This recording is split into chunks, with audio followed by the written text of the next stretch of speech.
YouTube! So back for another quarantine edition of What the Heck Do I Do With Myself? So Kiriliee Cosplay issued a challenge to try to do a one-day make, which could be anything, she said. I felt pretty inspired by this because it harkens back to one of my other favorite YouTube channels, Adam Savage's Tested, where he does one-day builds. And I thought it would be fun to see what I could make in a day. Now, those who know me know that this is not exactly playing to my strengths because I'm much more of a, oh, what's over there? Kind of person. I intended to start this project on Thursday, but I found that I had some really pressing stuff that kind of came up.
So I actually started my one-day build on Friday.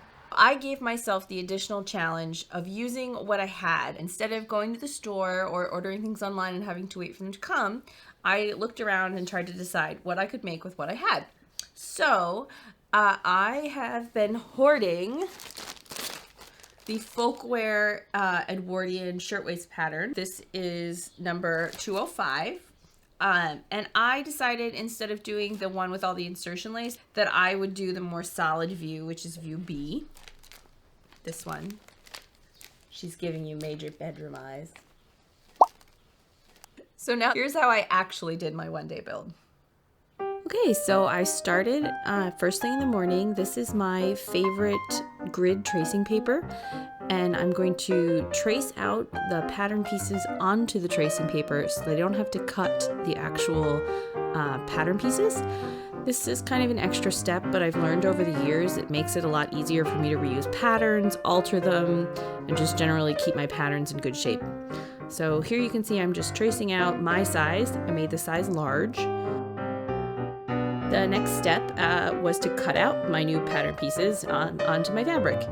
You may notice that I skipped the step of making a mock-up because I skipped the step of making a mock-up. I kind of went with the logic that a shirtwaist is pretty blousy and that it's forgiving and it's a one-day project and it's just kind of how I roll. This plaid is a silk that I bought from a friend a long time ago. Been languishing in my stash for a while. It's a thinner fabric and a little bit prone to being slippy and walky. I did cut the yokes on the bias so that they would have an interesting contrast in the plaid pattern. So the first sewing step was to sew up the side seams. I'm not doing any kind of fancy seam finishing because I don't anticipate putting this through the washing machine and the fabric isn't especially prone to fraying. And then I pressed all my seams open. This fabric does take a really nice crisp press, which I appreciated. And then I stay stitched around the arm's eyes and anywhere that has a curve, just to keep it from stretching out. Next, I had to find some lace in my bin of lace to try to put around the yoke and the collar.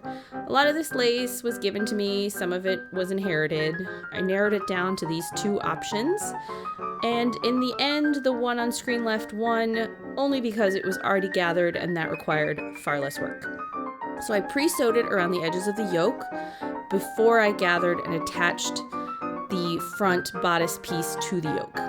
You can see I didn't pin it, I just guesstimated. Then I ran gathering stitches all along the top of the front piece. It is cut on the fold, so it's just one piece. And gathered it up and sewed it on with the lace sandwiched in the middle so that when I turn it right side out, you'll be able to see the lace. I also attached the back yokes the same way, but they do not have lace. Thought about it, but I didn't have enough lace. And this is the moment right there where I discovered that vintage nylon lace is very melty. Oops. Then I turned in the center back edges. You have a couple options for closures. I waffled between them, but did end up doing buttons. So here I'm attaching the lace around the top edge of the collar piece. I interfaced my collar with a piece of silk organza because I needed a little stiffness to the lace. And as you can see, I've sandwiched the lace in between the two collar sides so that when I sew it and turn it right side out, the lace will be sticking up from the middle. I enjoy that I seem to be singing along to Hamilton here. I tried to get enough lace to go around the sleeves, but I was like 2 inches short. So here you can see I'm sewing the collar up the sides, across the top, and down the other side, and then I will clip my corners and turn it right sides out. I sewed just one edge of the collar piece to the neck hole, and I did find that I had a hard time easing it in, partially because of my stay stitches and partially because my collar just seemed to be a little bigger than my neck hole. So you can see that I had to fudge with it a bit, and it did take me a couple tries to get it in correctly. I ended up scooping the neckline a little bit deeper, which was fine. Still singing along to Hamilton, it appears. The next step was to turn the collar piece to the inside and pin under the raw edge of the facing piece. Now I'm working on the sleeves. I'm going to sew down the side of the sleeve seam. I pinned it as if I was going to leave it open for cuffs and then decided I didn't want to do open cuffs, so I end up sewing all the way down the sleeve. Always check that your cuffs will in fact fit on your arms. They do. They're cut on the bias, and in the end they did actually stretch a bit. I probably could have made them smaller. So here I'm sewing up the sleeve seam, and then I gathered the bottom of the sleeve and put on the cuff. Probably better sewing practice to attach your sleeves and then put the cuffs on, but I find it easier to deal with sleeves when they're not attached to the garment. Could you stop barking? I'm trying to record audio. Please? I guess that was a no. Okay, it's about 7 o'clock. I'm going to take a dinner break. This is where I'm up to on my one-day project. It doesn't look so bad. It looks like a fantastic maternity top that I think my mother wore when she was pregnant with me in 1983. I'm pretty sure down to the print and everything. Hopefully once it gets that like waist tie on it, it won't be so bad. What's left is hemming it, whipping down the inside of the cuffs and the inside of the collar, and then I have to decide on some form of closure and whether or not I'm gonna do anything to fix where I melted the lace a little bit. Maybe I'll just put one little tack in there, or maybe just some super glue might help it. I'm not really sure. So that's what we're up to. So this is my button organizational system, if you want to call it that. A large number of these were given to me, and they're all like one, which is not going to work for the back of my shirtwaist. Neither will rhinestones. So I'm trying to look for something that kind of sort of maybe has a set. How about bees down the back? Or I don't know. Let's see what I can find. In the end, I narrowed it to these white, pearlish vintage buttons or simple black buttons. And I decided that the cream ones kind of pulled out the cream in this plaid. My machine does pretty terrible buttonholes, and at this point it's nearing my bedtime, so don't pay any attention to how wonderfully I made these buttonholes. And then this is the point where I goop fray check all over it, because I was trying to be diligent. Don't do that. Next, I whipped down the inside of the collar and the inside of the cuffs. I did this by hand.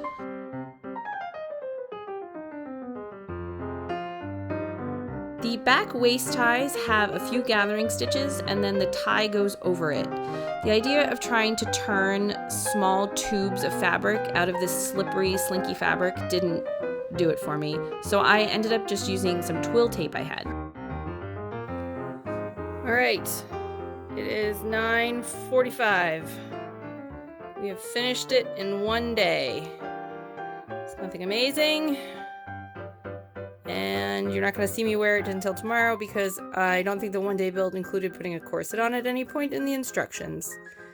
But proof that we did it. It feels very Marilla Cuthbert to me, so I styled it with this lovely amethyst-ish brooch. So I'll try to get some pictures wearing it later this week. But it's done. So the next day, we decided to do what should have been the easiest part, the photos. What did you do, Robert? Messed up. Threw out your eyelashes. So now one of us has to go dig through the trash to find them. Looking like this.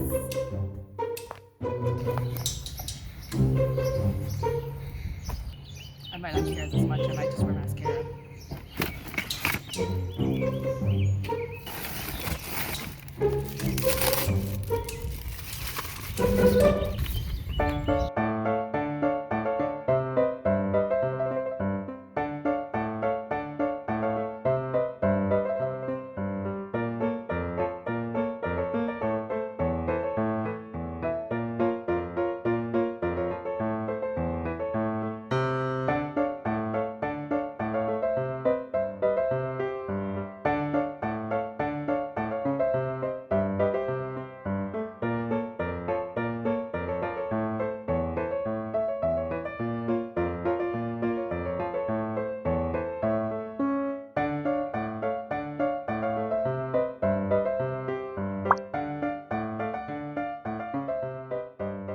Overall, I'm really happy with how it turned out. There's only a couple of fit tweaks that I need to make, the biggest being that the gathers and ties in the back are way too high up for me. They show.